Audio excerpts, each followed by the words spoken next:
सभी का एक बार फिर से स्वागत है। आप अपनी लाइफ में कुछ नया सीखना चाहते हैं तो चैनल को सब्सक्राइब जरूर करिएगा। दोस्तों, द्रौपदी भारत की वो प्रथम महिला है जिसके पांच पति थे। वह 5 पुरुषों के साथ रमन करती थी। लेकिन सबसे बड़ा सवाल यह है कि क्या आज के लोग यह समझते हैं कि द्रौपदी ने विवाह तो सिर्फ अर्जुन से ही किया था, तो क्या उसका रिश्ता सभी के साथ नहीं था? पांडवों को 12 वर्ष का वनवास और 1 वर्ष का अज्ञातवास मिला था। इस दौरान पांचों पांडव एक कुम्हार के घर में रहा करते थे और भिक्षाटन के माध्यम से अपना जीवन यापन करते थे। ऐसे में भिक्षाटन के दौरान उन्हें द्रौपदी के स्वयंवर की सूचना मिली। दोस्तों, महाभारत में द्रौपदी के चीरहरण की कहानी सभी जानते हैं। द्रौपदी 5 पांडव की पत्नी थी। क्या आपको पता है कि आखिर ऐसी क्या मजबूरी थी कि द्रौपदी को 5 लोगों को अपना पति बनाना पड़ा? इसके पीछे कोई श्राप था या कुछ और वजह? जाने महाभारत की इस कथा को बहुत ही प्रचलित कथा है। दोस्तों, पुरानी कथाओं के मुताबिक द्रौपदी पांचाल राज्य के राजा द्रुपद की बेटी थी। कहा जाता है कि द्रौपदी का जन्म यज्ञ कुंड से हुआ। राजा द्रुपद ने एक बार यज्ञ किया था। द्रौपदी उससे ही निकली थी। उसे इंद्राणी का अवतार भी माना जाता है। कहते हैं कि द्रौपदी पिछले जन्म में बहुत सुंदर लड़की थी। इसके बावजूद उसे शादी के लिए कोई अच्छा लड़का नहीं मिला। उससे शिव की तपस्या की। शिव तब उसकी तपस्या से प्रसन्न हुए और उससे वर मांगने के लिए कहा। उसने हड़बड़ाहट में 5 वर संयोग वर मांग लिया। शिवजी ने भी वर दे दिया। इस तरह उसके 5 पति होने का वरदान मिल गया। राजा द्रुपद ने अपनी बेटी की शादी के लिए वर का आयोजन किया। उसमें पांडव भी ब्राह्मण का भेष धारण कर पहुँचे। एक यंत्र में बड़ी सी मछली घूम रही थी। उसकी आंख में तीर मारना था और वह भी तेल पात्र में। उसकी परछाई देखकर यह भी एक नहीं पूरे 5 तीर मारना था। अर्जुन ने यह प्रतियोगिता जीत ली। तब जरासंध, शाल्य, शिशुपाल तथा दुर्योधन, दुशासन आदि कौरव भी उपस्थित थे। उस दौरान बहुत ही विवाद हुआ क्योंकि 5 पांडव ब्राह्मण भेष धारण कर पहुँचे थे। लेकिन श्री कृष्ण के दखल से अर्जुन ने स्वयंवर जीत लिया और द्रौपदी ने उनके गले में माला डालकर उसे अपना पति मान लिया। दोनों की वहीं शादी हुई। फिर अर्जुन अपनी पत्नी द्रौपदी और भाइयों के साथ घर पहुँचे। अर्जुन ने अपनी माँ कुंती से कहा कि देखो हम क्या लाए हैं। कुंती ने बिना देखे ही कह दिया कि 5 भाई आपस में बांट लो। दरअसल कुंती को लगा कि ये कुछ खाने की चीज़ लाए होंगे। जब कुंती ने बाहर आकर देखा तो द्रौपदी थी। कुंती को अपने वचन पर बहुत पछतावा हुआ, लेकिन वो क्या कर सकती थी। द्रौपदी को भी कुंती की बात माननी पड़ी और सभी पांडव की पत्नी बन गई। 5 पांडव की पत्नी होने के चलते द्रौपदी को पांचाली भी कहा जाता है। 5 पांडवों से उसका विवाह कैसे हुआ, ये 5 पांडव की वो पत्नी कैसे बन गई, ये बहुत लंबी कथा है। कहते हैं कि द्रौपदी अपने पिछले जन्म में बहुत सुंदर युवती थी। सर्वगुण संपन्न होने के कारण उसे योग्य वर नहीं मिल रहा था। दोस्तों, इसलिए उसने भगवान शंकर की तपस्या की और तब शंकर जी प्रकट हुए। उस समय द्रौपदी ने हड़बड़ाहट में 5 बार वर मांगे। इसलिए उसे शिवजी के वरदान के कारण इस जन्म में 5 पति प्राप्त हुए। जब भगवान शिव ने द्रौपदी को 5 पति प्राप्त होने का वरदान दिया था, तब वो भी ये जानते थे कि उसे अपने 5 पतियों के साथ पत्नी धर्म निभाने में समस्या होगी।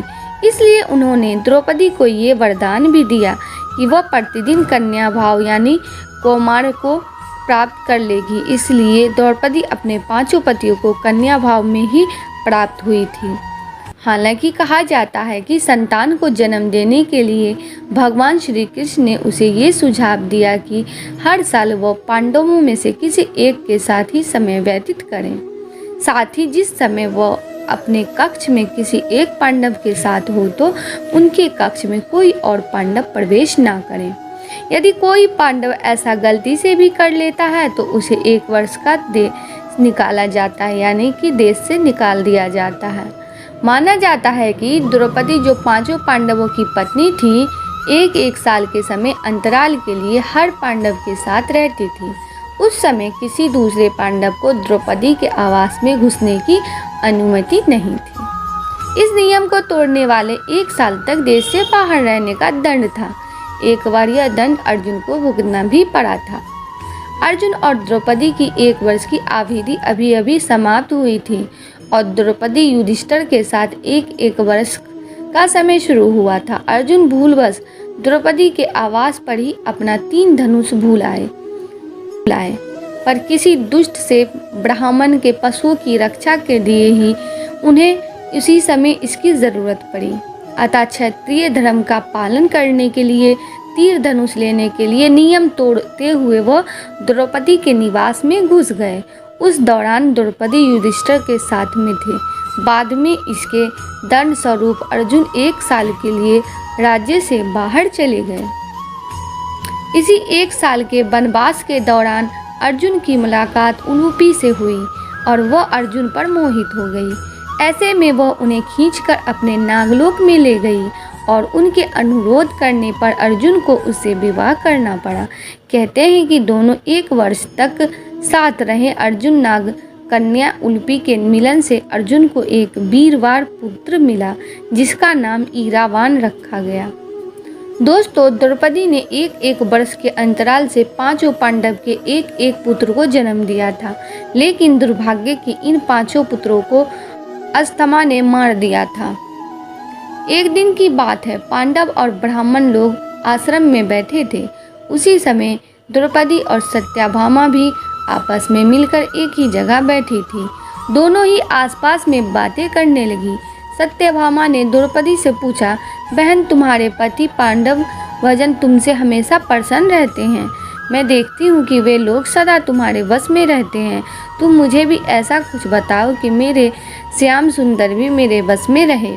तब द्रौपदी बोली, सत्यभामा, ये तो चारणीय स्त्रियों के बारे में पूछ रही हो। जब पति को यह मालूम हो तो वो अपनी पत्नी के वश में नहीं हो सकता। तब सत्यभामा ने कहा, तो आप बताएं कि आप पांडवों के साथ कैसे आचरण करती है। उचित प्रश्न जानकर तब द्रौपदी बोली, सुनो, मैं अहंकार और काम क्रोध को छोड़कर बड़ी ही सावधानी से सब पांडवों की स्त्रियों सहित सेवा करती हूँ। मैं ईर्ष्या से दूर रहती हूँ, मन को काबू में रखकर कटु भाषण से दूर रहती हूँ, किसी के भी समक्ष असभ्यता से खड़ी नहीं होती हूँ, बुरी बातें नहीं करती हूँ और बुरी जगह पर नहीं बैठती हूँ। पति के अभिप्राय को पूर्ण संज्ञा समझकर अनुसरण करती हूँ। देवता मनुष्य सजा धजा या रूपवान कैसा ही पुरुष हो, मेरा मन पांडवों के सिवाय कहीं नहीं जाता। उनके स्नान किए बिना मैं स्नान नहीं करती, उनके बैठे बिना स्वयं नहीं बैठती। जब जब मेरे पति घर में आते हैं, मैं घर साफ रखती हूँ, समय समय पर भोजन कराती हूँ, सदा सावधान रहती हूँ। घर में गुप्त रूप से अनाज हमेशा रखती हूँ। मैं दरवाजे के बाहर जाकर खड़ी नहीं होती हूँ। पति देव के बिना अकेले रहना मुझे पसंद नहीं। साथ ही सास ने मुझे जो धर्म बताए हैं, मैं सभी का पालन करती हूँ। सदा धर्म की शरण में रहती हूँ। आज के लिए बस इतना ही। दोस्तों, आपको ये वीडियो पसंद आया है तो लाइक करिएगा, दोस्तों को शेयर ज़रूर करिएगा, चैनल को सब्सक्राइब करके बेल आइकन को ज़रूर दबाइएगा ताकि आने वाला वीडियो आपको सबसे पहले मिले। दोस्तों, मिलते हैं अगले वीडियो में। तब तक के लिए good bye and thanks for watching my video.